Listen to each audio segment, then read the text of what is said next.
Welcome to the Daily Objective. It is day 26 of the war in Israel. I'm joined by James Valliant. We're going to talk today about Yemen. Just, well, a sort of declared war, but who it is that declared war is unclear because what really is officially Yemen is unclear. There's civil war. We're going to talk about that during this episode. Before we do, there's news updates. Yesterday, we started the show with a news update that two Israeli soldiers were killed in Gaza. I said at the time this is going to be a feature of shows going forward. Today, the IDF reported 14 more soldiers dead, 13 of them in Gaza, another one near Gaza killed from a rocket fired by Hamas. So yeah, that The brings rockets are the still coming. yeah. So that brings the tally in Gaza to 15 and 16 over the past day or so, who have been the IDF has released their names. Now it takes a while for that to happen. So yeah, of course I hope we're not going to hear more of this. I fully expect us to hear more of this. And Israel, one of the things that I don't know if we should look at as positive or not is they're saying now that the IDF is at the entrance to Gaza City, which means they are essentially not far from taking over the Gaza Strip. But Gaza City, not far geographically. I mean, you can't really be far geographically because it's not a big area, but uh, Gaza City can also be very, very dangerous to Israeli soldiers. Very, So, yeah, very that they have, in my view, it can't be sufficient protection for IDF that they've done so far. Yes, it would come at civilian deaths that Hamas is intentionally causing in their propaganda war. But we've discussed this before, and I just don't think that an Israeli soldier's life should be put at risk like that. yeah, Uh, and I mean, we agree on that. Of course, we know Israel's policy is different, so we this is why we do expect more soldiers to die. We should hope that they have, more aerial support. Of course, we don't know what's going on the ground there. I'm glad that we don't know. I don't think we should have that kind of details because if we have it, the enemy has it. But yeah, this is Israel. Part of the 3 week preparation, I guess, was in part, of course, to weaken them at least from the air as much as Israel couldn't, and prepare the ground invasion. And throughout that time, Israeli officials kept saying, there are going to be we're going to pay a heavy price. Pay a heavy price means we're going to lose many soldiers, and I think that is now part of what's happening now. There was you can probably see it on social media. There's this interview with this Hamas spokesperson. He was interviewed also, I think, by Sky News or some British television channel sometime in the past week or so, and walked away when he was asked about civilian casualties because he said Hamas doesn't kill civilians or something like that. So now there's a clip of him saying that they will repeat October 7th again and again until they wipe Israel off the map. And again, this is not a surprise. This is what Hamas exists for.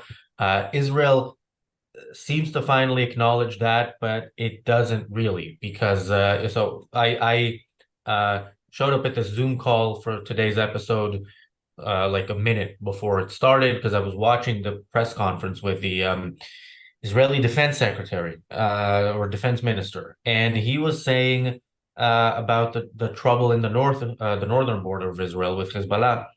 He said, we have forces there. We're prepared. We don't want war, but we're ready for any scenario. We don't want war is we are denying reality. We are denying what happened on October 7th and denying the fact that this is, again, all part of the Iranian war on Israel machine.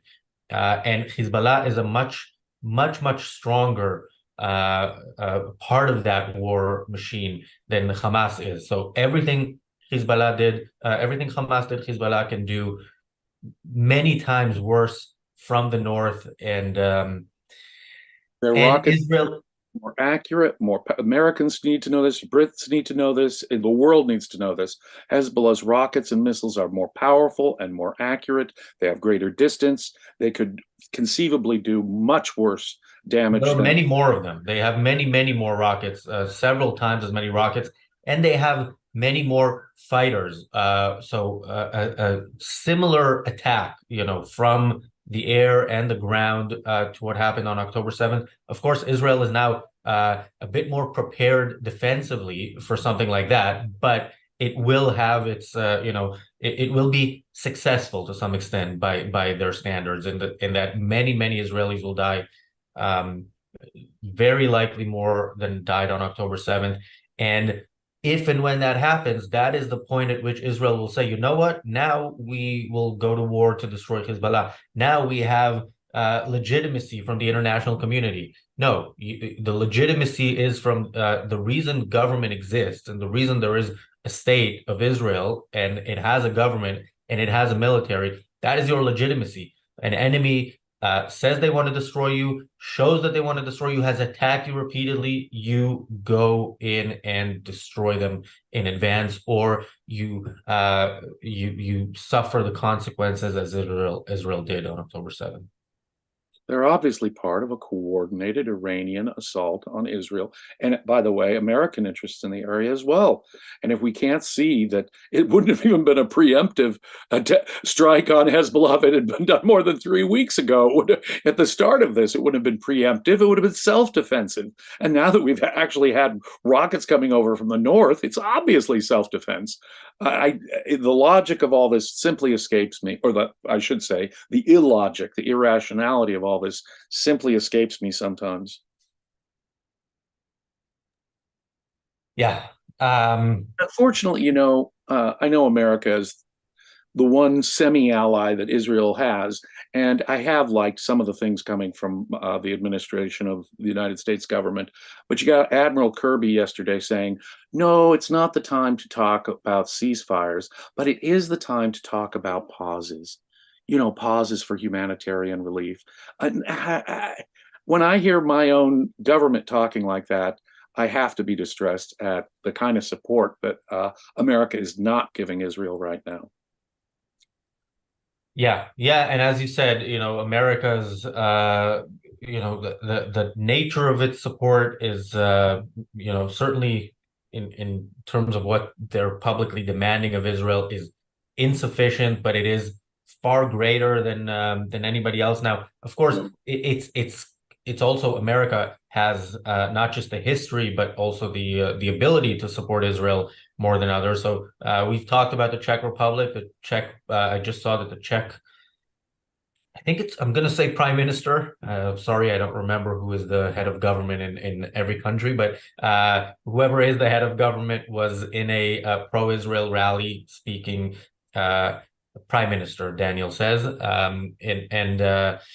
yeah, we talked about the defense minister saying the Czech Republic should get out of the UN, and again, of course, my only problem with that was that it came from the Czech defense minister and not from the prime minister of Israel or the president of the United States. But we'll take what we can get on the journey to hopefully leave the UN. 3 cheers for the Czech Republic, man. 3 cheers for the Czech Republic. That's showing some moral backbone. Je suis bohemien. I don't know how to say it properly. We should all adopt that kind of moral clarity. Yeah, and the Czech Republic was one of 14 countries that voted, or 13 countries that voted with Israel in the UN on that ceasefire resolution that wasn't really a ceasefire, but kind of was. That was put forward by Jordan. Speaking of Jordan, they have recalled their ambassador from Israel. They've, I believe, kicked out the Israeli ambassador.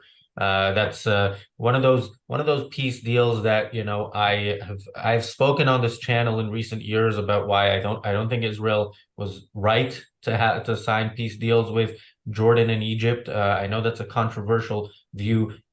even among objectivists. But I think, yeah, you should never sanction totalitarian regimes in any way. You could have some sort of agreement where you don't when you're not currently at war, but yeah, I would not pretend that they are legitimate governments. And also, some Latin American countries are talking about cutting ties with Israel, or cutting ties with Israel, or threatening, or whatever. Chile is one of them. Bolivia is one of them. Israel will, have to make do without the products of Bolivian borderline communism. So yeah, that's yeah. All these lovely people around the world are standing with their kind of people, Hamas. Um, More people who are standing with Hamas are the Houthis in Yemen. So Yemen is in a sort of not a sort of, they're in a civil war. The Iranian-backed Houthis against the coalition backed by the United Arab Emirates. We were talking on this channel about how Arabs don't just fight Israel; they fight each other. That's a thing in the Arab world. We saw it in Syria. We see it in Iraq. And we don't really see it in Yemen because nobody cares about them. But now they are. They're raising awareness. I sympathize with the They wanting wouldn't to be raise awareness, although it's for raise awareness. Well, these savages wouldn't be significant at all, but for the fact that, oh, wait a minute, who are they armed by? The Houthis are armed by Iran. So they're getting sophisticated weaponry from the evil Islamic Republic of Iran, like all of these evil players are. More than 90% of Hamas's funding comes from Iran.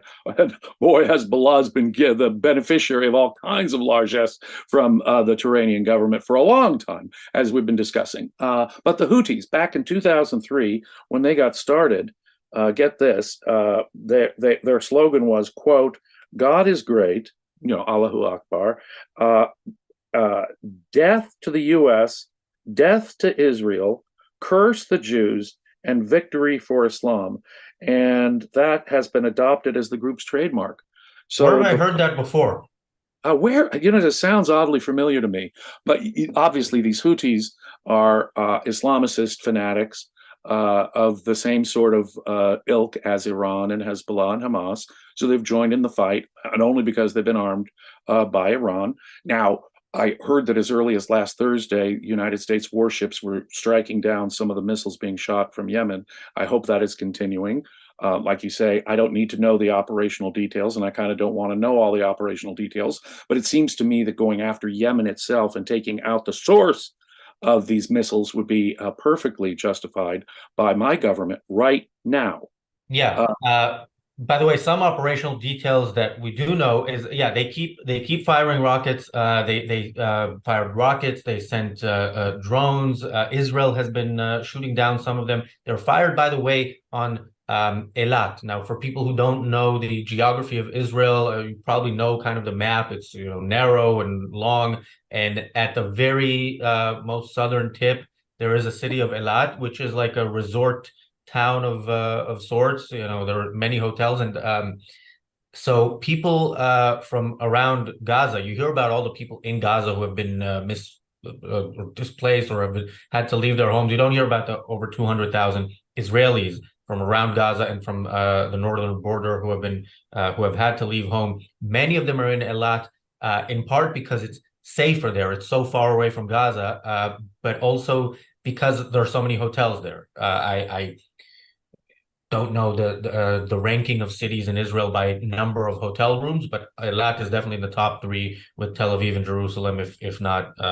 at the very top. So they went there, yeah, and the Houthis are firing at them, and yeah, like you said, these are not the small or smaller rockets that we see from Gaza. These are cruise missiles. These are ballistic missiles with hundreds of kilograms of warheads each. Like, if one of those strikes, one of those will kill many, many people if it hits its target. Yeah, and and look, they've been fighting, as you point out. The United Arab Emirates and the Saudis have been supporting the government of Yemen against these Houthi rebels. And these Houthi rebels don't like Saudi Arabia or the United Arab Emirates anymore. Well, perhaps more, they hate them more than the U.S. or Israel because their internal fights sometimes can be nothing that a Muslim hates worse than an apostate. But so they are at each other's throats, and if the world were simply to leave them alone, they would go back to being right at each other's throats in a savage way, just as they're at everyone else's throats in a savage way until that dream is accomplished. But we have to look. We have to set that aside. Saudi Arabia and Jordan, if you pointed out, have not exactly. I mean, their statements of late have shown just exactly how awful it is to engage in, to think that our engagement with such nations could be very productive. Look at the positions of these so-called moderate Arab states right now. But of course, when you've got someone like the Houthis, who are even opposed to the, quote, moderate Arab states that are willing to talk with the West, then what we're talking about are religious fanatics that are absolutely beyond the capacity of discussing with. We should take it to America should take it to the Houthis directly to protect Israel right now. They expanded the war to that theater. They're being aggressive. And I think my government's main responsibility is to contain the expansion of this by Iran's proxies. We need to take it to Iran ultimately, directly ourselves, in my view. But yeah, I think listeners of this program know my view on Iran by this point. Yeah, I mean, so we see, when something as devastating as October 7th happened, Israel will go to a more serious war. We see when Hezbollah fires from the north or terrorists try to cross the border, which has also happened, Israel will do these, small surgical strikes on southern Lebanon or Syria, wherever the attacks come from. We haven't seen that in Yemen yet, not from American forces, of course, and not from, and we've seen U.S. Respond to attacks on their bases with these surgical strikes or lip service strikes. I don't know how to call them, but yeah, we haven't seen it at Yemen. Yemen, again, if a declaration of war is made, that alone is something to be taken seriously.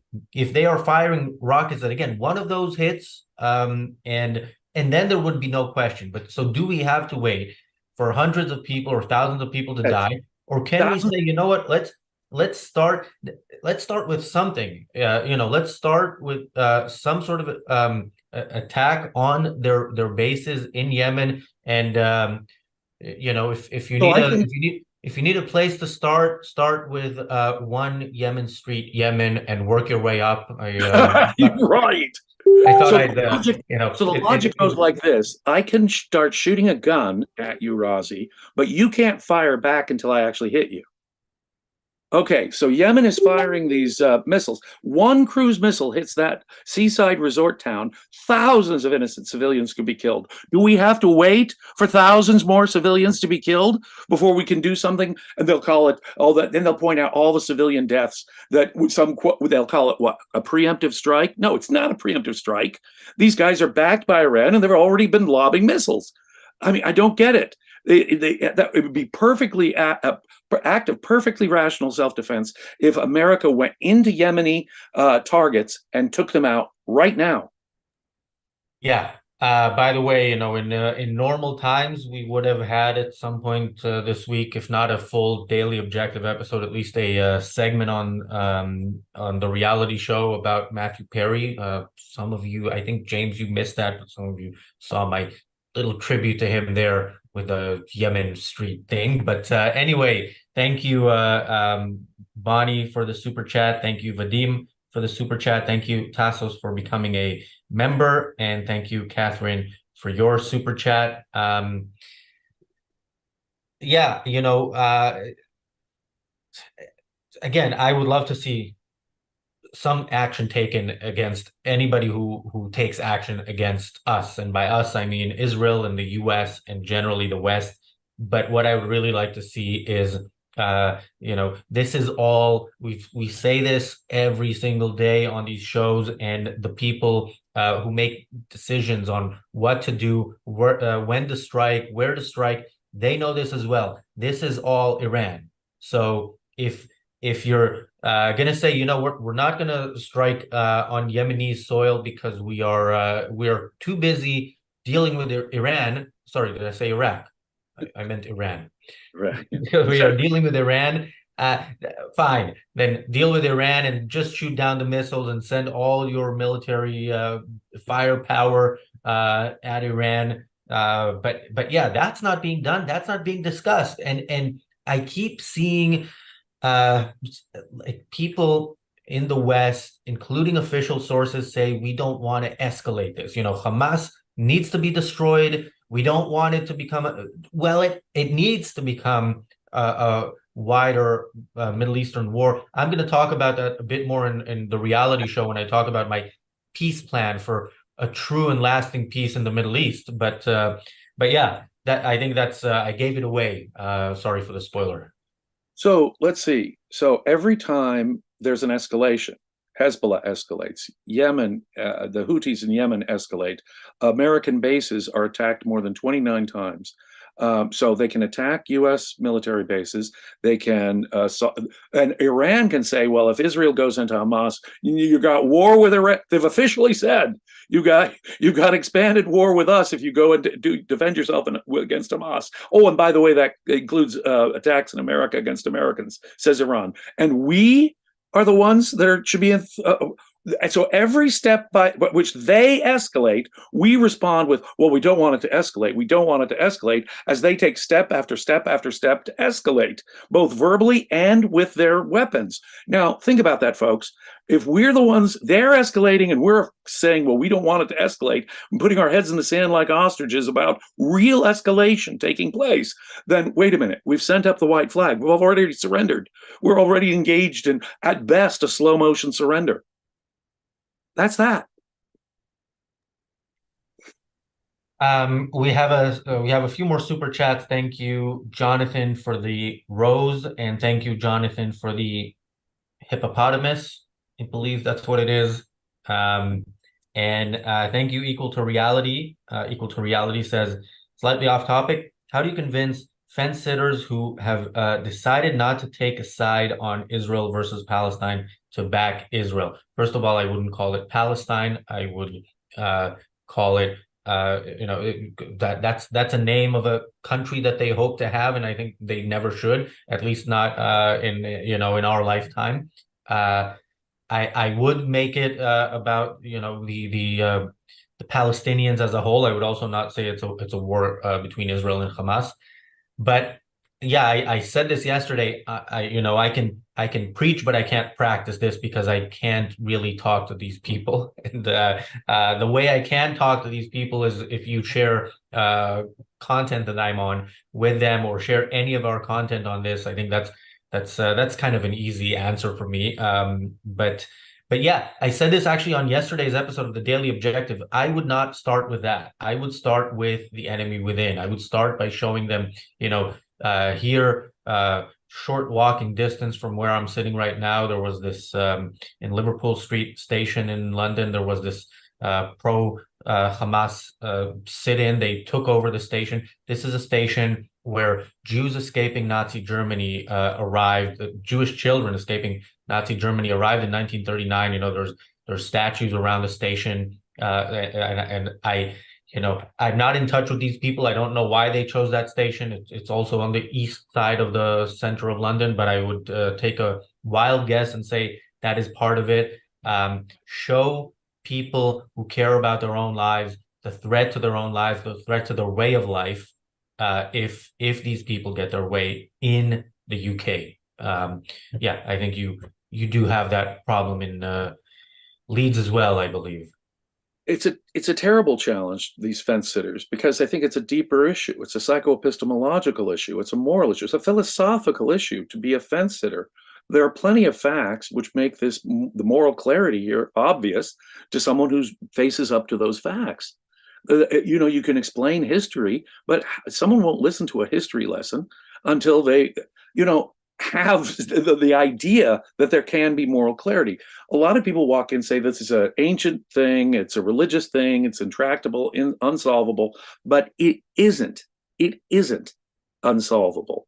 It's not genetic that people are hate other people and are bigoted, violent racists like these people. That's not genetic. But yeah, so long as that's there, is it going to be a problem? Yeah, we have to break them psychologically. Why don't we try a real war for once? Why don't see? It's appeasement that got us here.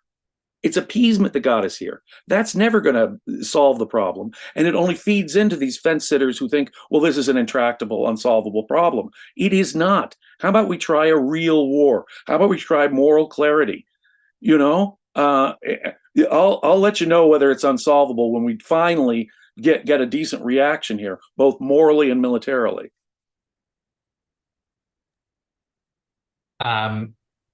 Yeah, I should say I lost the live chat. If there is any any super chats that I missed, Daniel, you can send them to me on the Zoom chat. But we are coming to the end of this show as well. And yeah, I do want to tell everybody. Okay, I have the live chat back. We have of course the reality show coming up. We also have HBTV tonight. That is tonight UK time, 9 p.m. That is 5 p.m. Eastern, 2 p.m. Pacific. The title of that is Lethal Language Against Israel. Longtime fans of HBTV might remember that one of the first episodes was called Lethal Language. That was about package deals and anti-concepts. We're going to talk about some of the ones. I'm going to join Harry for that. We're going to talk about some of the ones specifically used during this war.